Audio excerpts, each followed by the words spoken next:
ద్విచక్ర వాహనదారులు helmet ధరించడంపై Mangalagiri rural పోలీసులు వినూత్న రీతిలో అవగాహన కార్యక్రమం ఏర్పాటు చేశారు.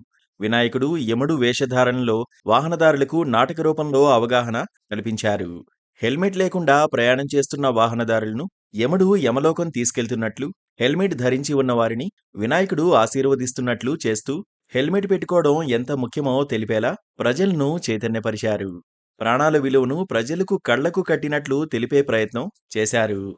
అలాగే ట్రాఫిక్ పై కూడా అవగాహన కార్యక్రమాలు నిర్వహించారు. స్థానికంగా ఉన్న యువత, అటుగా వెళ్తున్న ప్రజలు ఆసక్తిగా ఈ దృశ్యాన్ని తిలకించారు. హెల్మెట్ లేని వారు తప్పక తాము హెల్మెట్ ధరిస్తామంటూ పోలీసులకు హామీ ఇవ్వడం కూడా కనిపించింది. హెల్మెట్ ధరించాలని, తద్వారా ప్రాణాలు కాపాడుకోవచ్చని వినూత్న రీతిలో ప్రజలకు అవగాహన కల్పించిన వీడియోలు సోషల్ మీడియాలో వైరల్గా మారాయి. పోలీసులు చేసిన పనిని చూసి నెటిజన్లు ప్రశంసలు కురిపిస్తున్నారు. బాధ్యత గల పౌరులుగా వాహనదారులంతా ట్రాఫిక్ రూల్స్ పాటించాలని కోరుతున్నారు.